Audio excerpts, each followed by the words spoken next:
To anyone listening to me now, I want to make this categorical statement. It's not a threat, but a fact. You can take it to the bank. There is no other option, alternative, or antidote to the restoration of peace and progress in the entire Eastern region unless the release of Nnamdi Kanu. What do I mean by this? The Southeastern governors have formed different security outfits using the security votes allotted to them on a monthly basis. Have they been able to achieve the security and the peace within the region? These are the same people opposing the release of Nnamdi Kanu. Recall of most recent, Soludo, the governor of Anambra State, said that releasing Nnamdi Kanu will not stop terrorism, will not stop the killings in the eastern region. That even though he is released, maybe he has more information, of course, than what is before the public domain. That he came up while millions or tens of millions of people across the world were canvassing, calling the attention of the Nigerian government to release this freedom fighter whose only offense was only asking for the freedom of his people, fighting for independence and freedom of his people. Having seen that they have no future within the Nigerian configuration, as the day rolls by, it is becoming more clearer. There is no end in sight. The killings, the insecurity rocking the Nigerian state keep aggravating, keep worsening. In the midst of all these trillions being expended in the fight against insurgency, against terrorism, banditry, unfortunately, banditry is at its highest peak. That the southeastern region or eastern region has become the dens of kidnappers, a safe haven for kidnappers, despite the security outfits being established by the so-called governors. Look at Soludo, who criticized the release of Nnamdi Kanu. He formed his own security outfit. What has been the result? Udo gachi security. Which Udo is Chinana? Which Udo nachi? Or someone may say, which Udo na Chinana? In Anambra State, Anambra has become dens of kidnappers, dens of robbers, ritual killers, organ harvesters, under the watch of Soludo. He claimed to be the solution. You can't imagine the kind of solution he is offering the Anambarians. Yesterday or so, some group of Reverend sisters was adopted. This is just to say the least.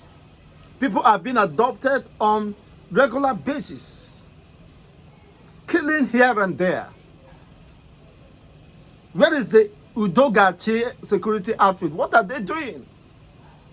Then who should be held responsible if the government, started with the responsibility of protecting life and property, fell in that primary responsibility? They should be held culpable, responsible for the deaths, any death, kidnapping, and paying of ransom. The southeastern region contributes or pays to the tune of 40% of all the ransom being paid within the Nigerian state. You know what that means? That people now can no longer move freely under the watch of these governors, most especially Soludo. It's quite unfortunate. with all these mirrors of course, evidence before all are sundry, you can now understand that those who refuse, who we are working against the release of Nnamdi Kanu, are paradoxically the brain behind the insecurity. If not, why not? People have been clamoring, release Nnamdi Kanu, and those non-state actors, those people taking undue advantage of his rendition, hiding under different disguise, unleashing mayhem, kidnapping, adopting people, forceful disappearances, will disappear. Nnamdi Kanu also said it in one of his court appearances, that release him, and just in 2 minutes he's going to give an order. Let him see that bagger that will counteract his directives. That all those criminals making life difficult for the Igbo people, or the Biafrans by extension, will disappear in thin air. But unfortunately, instead of listening to the voice of reasoning, to the voice of wisdom, to the voice of the populace, both local and international, asking that Nnamdi Kanu should be released in the interest of justice, in the interest of peace, in the interest of equity. But it falls on deaf ears. They will come out and say, we are trying to meet Turugu, we are trying to meet this thing and that thing. But inwardly or behind the scene, working against his release. If the Southeastern and the politicians from the Southeastern extraction has been committed to the release of Nnamdi Kanu, they would have mounted pressure on the government at the center. Of course, by now, he should have been freed and engage with other things meaningful and reintegrate with his family and loved ones. But because they are beneficiaries of this Aladdin, of this injustice, you see, they are benefiting earnestly in a large way, in a bigger way. So they wouldn't want that to stop. They wouldn't want to anything that will calm the excesses, the unrest within their own terrain. It's quite unfortunate at the expense of human life, at the expense of the peace of the people, at the expense of even children who have been robbed, adopted,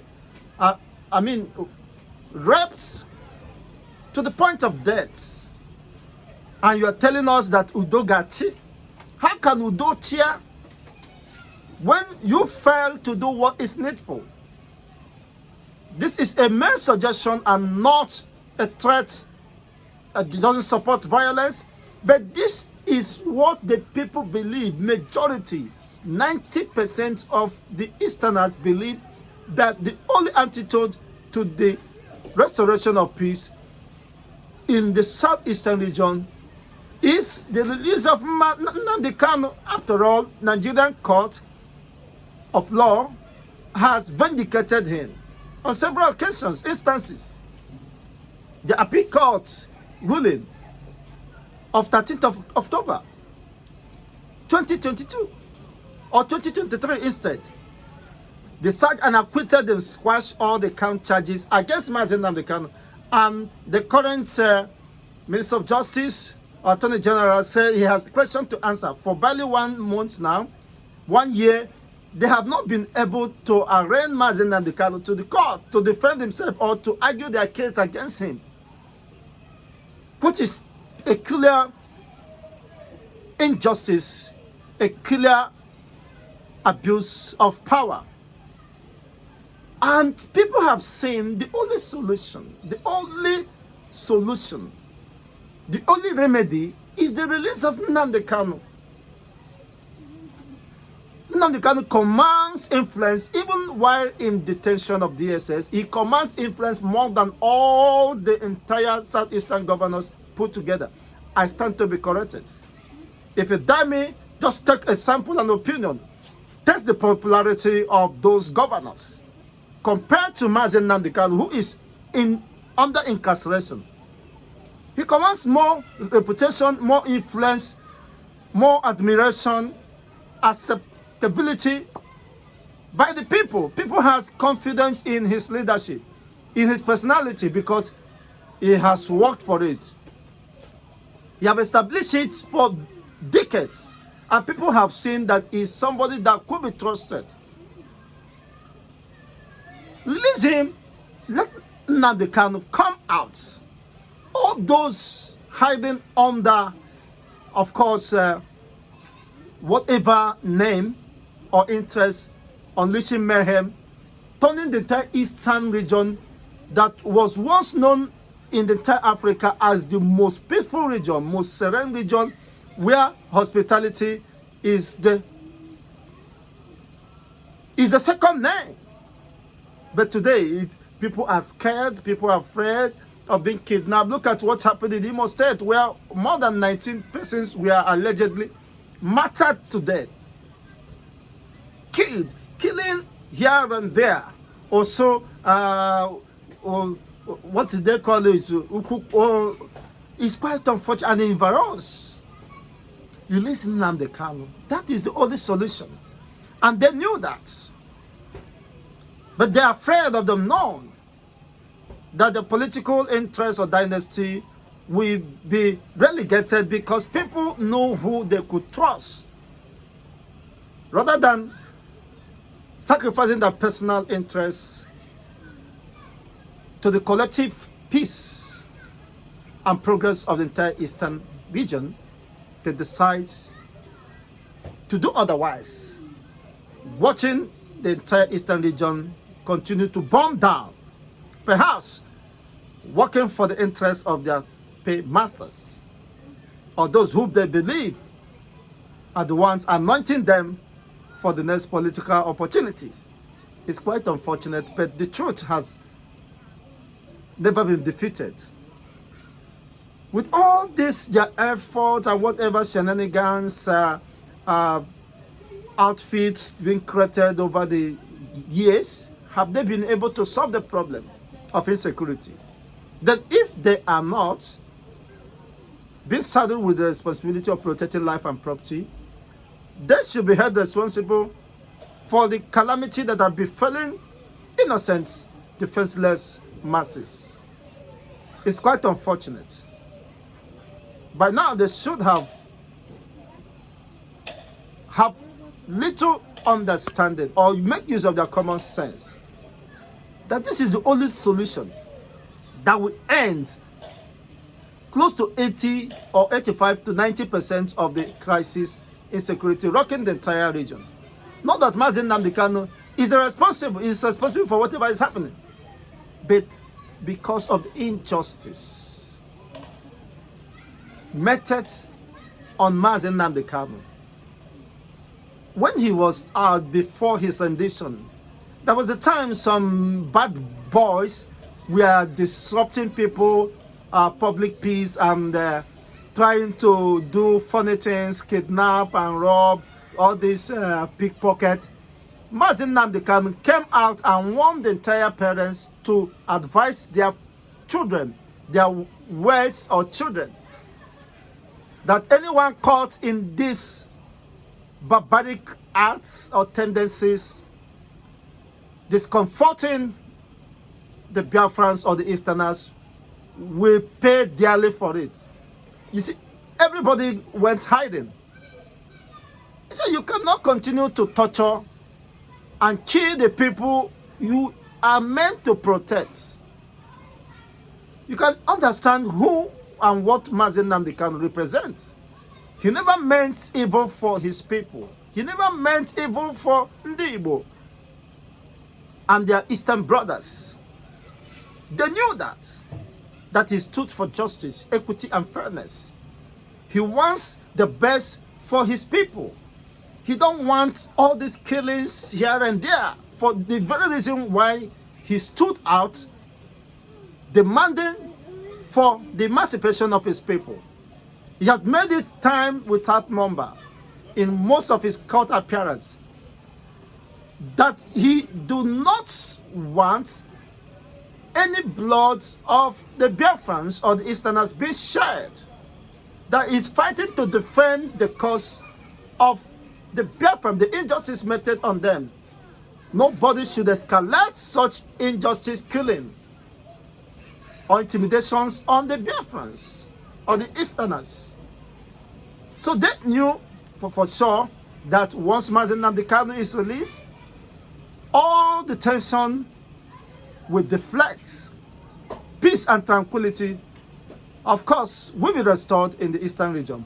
But the question is, why did they continue to oppose the release of Nnamdi Kanu, even when it is very glaring, very clear that they have failed in all their attempts and strategies and whatever they have deployed for more than 4 years now, has failed to protect the people. Unfortunately, more people are being killed, more adopted, more disappearing. Of what use is this senseless killing? Let's know what is your own take regarding this development. And of course, via the comment section, let's discuss further in this development. Thank you. Don't forget to share, like, and subscribe to this channel for more political discourse. Thank you once again for more political discourse. Thank you once again.